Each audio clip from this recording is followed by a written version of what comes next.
नमस्कार दोस्तों, स्वागत है आज हमारी इस पीवाईक्यू की वीडियो पर। आज हम इकोनॉमी के कुछ जो टॉपिक हैं, जैसे बैंकिंग हो गया, फाइनेंस हो गया, पेंशन हो गया, इनसे संबंधित जो भी पीवाईक्यू हैं वो 2011 से 2023 तक में जितने भी क्वेश्चन पूछे गए हैं उनका समग्र हम अवलोकन करेंगे। तो चलिए हम चलते हैं आज के पहले प्रश्न पर। तो हमारा आज का पहला प्रश्न है, निम्नलिखित में से किससे किसी अर्थव्यवस्था में मुद्रा गुणांक में वृद्धि होती है? ऑप्शन ए, बैंकों में आरक्षित नकदी निधि अनुपात में वृद्धि से। ऑप्शन बी, बैंकों के सावधि चल निधि अनुपात में वृद्धि से। ऑप्शन सी, लोगों की बैंकिंग आदतों में वृद्धि से। ऑप्शन डी, देश की जनसंख्या में वृद्धि से। आंसर कमेंट करें। चलिए इसके आंसर की बात कर लेते हैं। तो जो हमारा मुद्रा गुणक होता है ना, मुद्रा गुणक जो होता है ये जितना अधिक होता है, बैंकों की जो लोन देने की शक्ति होती है, बैंकों की जो लोन देने की कैपेसिटी होती है वो क्या हो जाती है? अधिक हो जाती है। तब यहाँ देख लेते हैं हम, जब CRR अधिक होता है तो बैंकों की लोन देने की कैपेसिटी क्या हो जाती है? कम हो जाती है। तो ये ऑप्शन नहीं होगा। इसके बाद ये जो हो गया SLR जितना अधिक होता है तो लोन देने की कैपेसिटी कितनी हो जाती है? कम हो जाती है। और जो बैंकिंग आदतों में जमा, अर्थात जो लोग होते हैं बैंक में जितना अधिक पैसा जमा करेंगे तो उससे लोन देने की कैपेसिटी बैंकों की क्या हो जाती है? बढ़ जाती है। तो इसका सही आंसर क्या हो जाएगा? ऑप्शन सी, लोगों को की बैंकिंग आदतों में वृद्धि से, लोगों की बैंकिंग आदतों में वृद्धि से मुद्रा जो गुणक होता है उसमें वृद्धि होती है। चलिए नेक्स्ट क्वेश्चन है कि भारत के संदर्भ में निम्नलिखित कथनों पर विचार कीजिए। पहला ऑप्शन है, खुदरा निवेशक डीमेट खाते के माध्यम से प्राथमिक बाजार में राजकोषीय या ट्रेजरी बिल और भारत सरकार के ऋण बॉन्ड में निवेश कर सकते हैं। ऑप्शन बी, बातचीत से तय लेन देन प्रणाली ऑर्डर मिलान negotiation dealing system order matching भारतीय रिजर्व बैंक का सरकारी प्रतिभूति व्यापारिक मंच है। Option C, central depository service limited का भारतीय रिजर्व बैंक एवं बम्बई स्टॉक एक्सचेंज द्वारा संयुक्त रूप से प्रवर्तन किया जाता है। तो उपरोक्त कथनों में से कौन सा ऑप्शन सही है? ऑप्शन ए है केवल एक, ऑप्शन बी है केवल एक और दो, ऑप्शन सी है केवल तीन, ऑप्शन डी है एक और तीन। तो इसका आंसर कमेंट करिए। चलिए इसके आंसर की बात कर लेते हैं। तो जो फरवरी 2021 में RBI ने कुछ निर्णय लिए जिसके तहत खुदरा निवेशक डीमेट के माध्यम से आर्थिक पद्धति निवेश करने के लिए अनुमति दे दी गई। इसके बाद जो बातचीत लेन देन, ये भी सही है, इसमें भी यही RBI के नियम से 2021 में ही चालू किया। लेकिन जो सेंट्रल डिपॉजिट लिमिटेड है ना, इसमें RBI नहीं है, इसमें केवल मुंबई एक्सचेंज द्वारा ही है। ठीक है, तो ऑप्शन हमारा सी गलत और तीसरा गलत हो जाता है। तो एक और दो सही है, तो एक और दो किसमें है? बी में। ऑप्शन बी सही आंसर होगा। चलिए नेक्स्ट क्वेश्चन चलते हैं।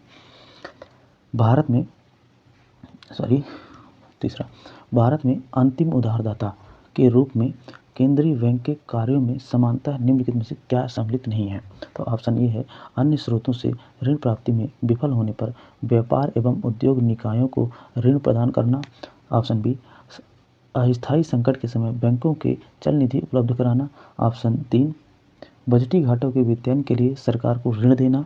डी, नीचे दिए गए कूटों का प्रयोग करके सही उत्तर ढूंढिए। ऑप्शन ए है एक और दो, ऑप्शन बी है केवल दो, ऑप्शन सी है एक, दो और तीन, ऑप्शन डी है केवल तीन।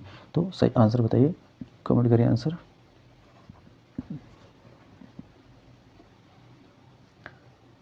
चलिए तो इसके हम आंसर की बात कर लेते हैं। तो इसके आंसर की हम बात कर लेते हैं। इसमें क्या बोला गया है कि अन्य व्यापार एवं निकायों को ये ऋण नहीं देता है। ऑप्शन ए गलत हो गया। ऑप्शन बी, अस्थायी समय बैंकों, इसे ये बिल्कुल सही है। और वित्तीयन के लिए सरकार को नहीं देता, ये भी गलत है। तो इसका केवल आंसर क्या है? दो, अर्थात बी ऑप्शन सही हो जाता है, केवल दो।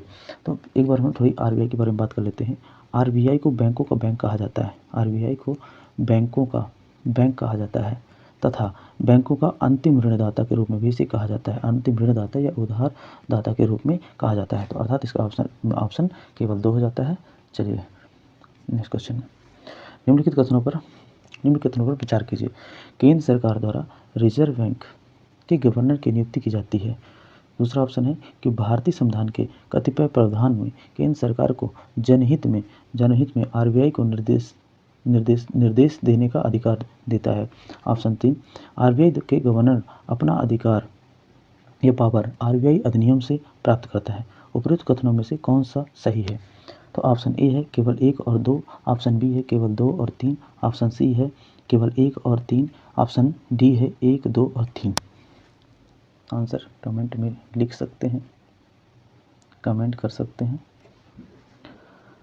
चलिए हम आंसर की बात कर लेते हैं। तो पहला ऑप्शन तो बिल्कुल सही है कि केंद्र सरकार द्वारा रिजर्व बैंक की नियुक्ति की जाती है। इसकी आरबीआई एक्ट जो है ना 1934 का, उसकी धारा 8 के अनुसार ये प्रावधान किया गया है। दूसरी बात बोला गया है कि भारतीय संविधान, तो भारतीय संविधान बिल्कुल गलत है। यहाँ पे आरबीआई अधिनियम 1934 है, ठीक है, जनहित में। और धारा कौन सी है? धारा 7 के तहत जनहित में केंद्र सरकार निर्देश दे सकती है। तो ये ऑप्शन बिल्कुल गलत होता है, दूसरा नंबर। तीसरा नंबर आता है कि आरबीआई का गवर्नर अपना अधिकार आरबीआई अधिनियम से प्राप्त करता है। तो ये बिल्कुल सही है, अर्थात हमारे 1 और 3 ऑप्शन सही हो जाते हैं। अगर हमें ये दोनों नहीं भी पता हो तो 2 ऑप्शन अगर हमें पता है, संविधान, भारतीय संविधान लिखा हुआ, तो इसे एलिमिनेट कर दें तो 2 यहाँ भी है, 2 यहाँ भी है, 2 यहाँ भी है। तो इसका ऑप्शन सीधा सीधा सी बचता है और ये सी 1 और 3 सही आंसर हैं। चलिए नेक्स्ट ऑप्शन पे, नेक्स्ट क्वेश्चन पे चलते हैं। भारत में नियोजित अनियमित मजदूरों के संदर्भ में निम्नलिखित कथनों पर विचार कीजिए। ऑप्शन ए है, सभी अनियमित मजदूर कर्मचारी भविष्य निधि सुरक्षा के हकदार हैं।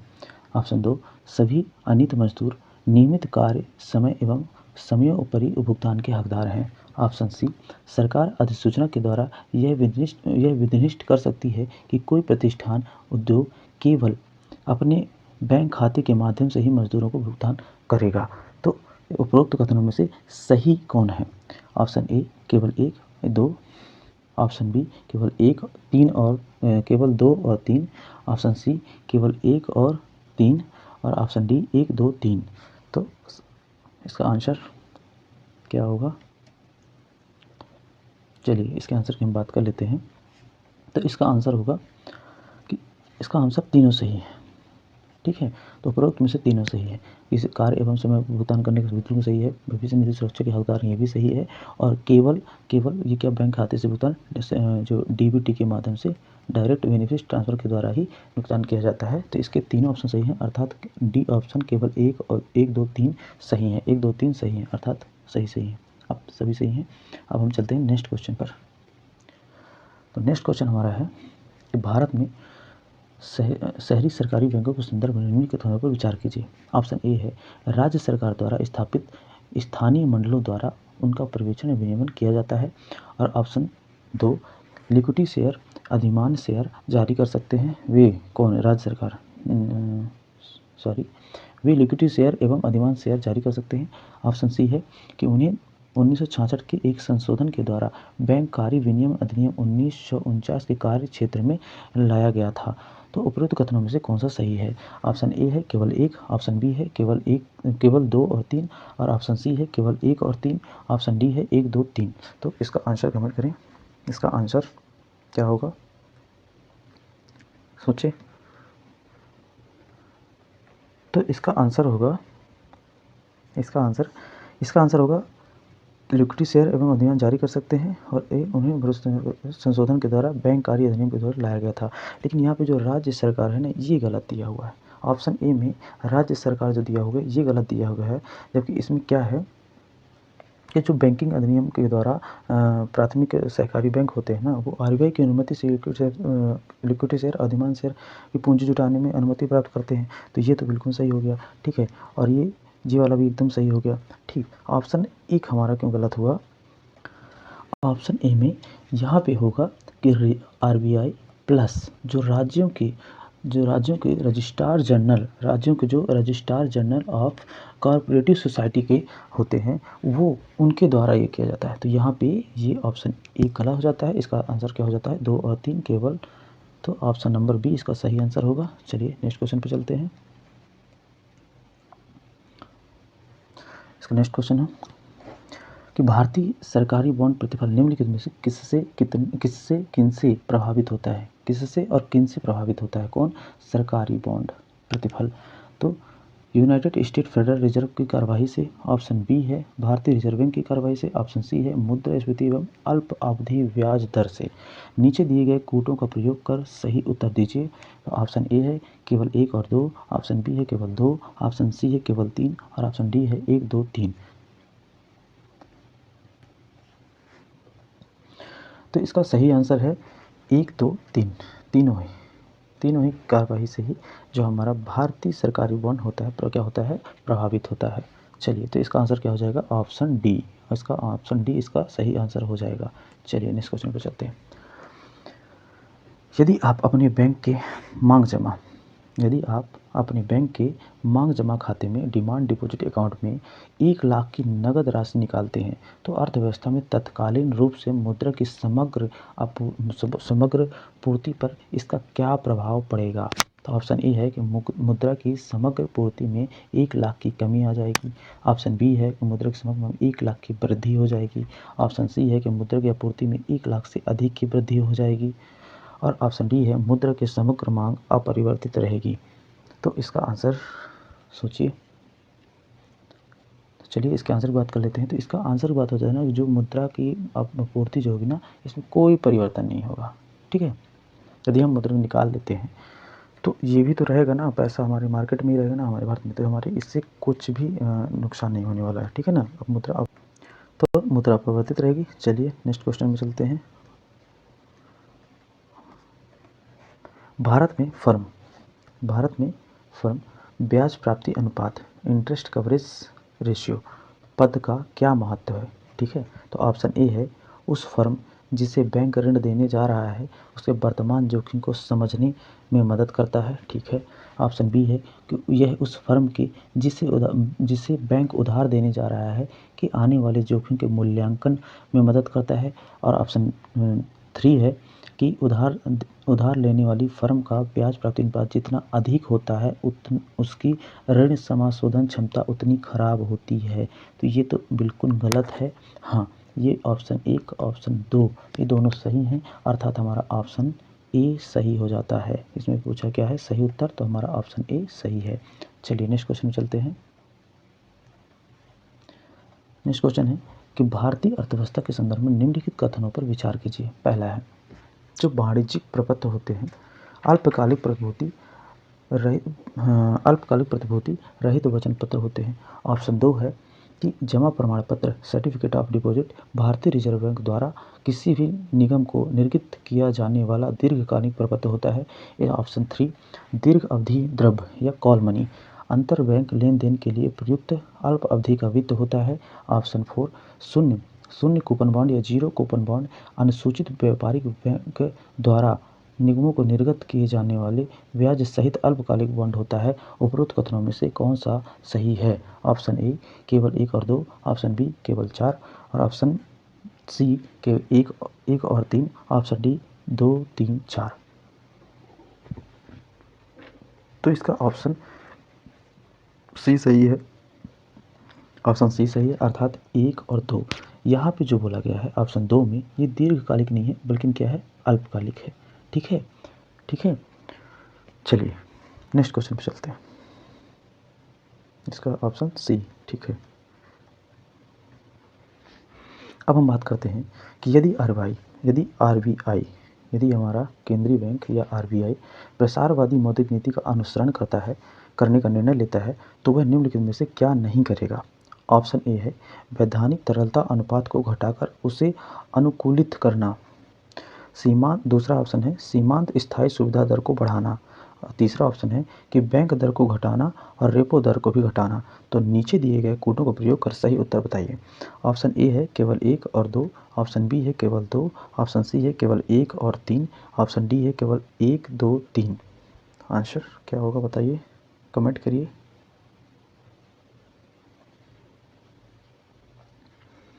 तो इसका जो आंसर होगा हमारा आंसर होगा इसका केवल 2।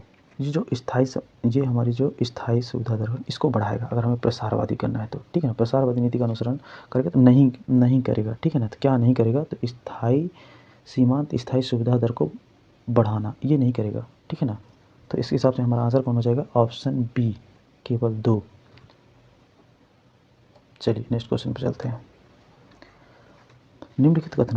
निम्नलिखित कथनों पर विचार करना है कि कृषि क्षेत्र में अल्पकालिक साख परिधान करने के संदर्भ में जिला केंद्रीय सहकारी बैंक अनुसूचित वाणिज्यिक बैंक एवं क्षेत्रीय ग्रामीण बैंकों की तुलना में अधिक ऋण देते हैं। ऑप्शन डी डीसीसी बैंक ये एक प्रमुख कार्य प्राथमिक कृषि साख समितियों की निधियों को उपलब्ध कराना है। उपरोक्त कथनों में से कौन सा कथन सही है।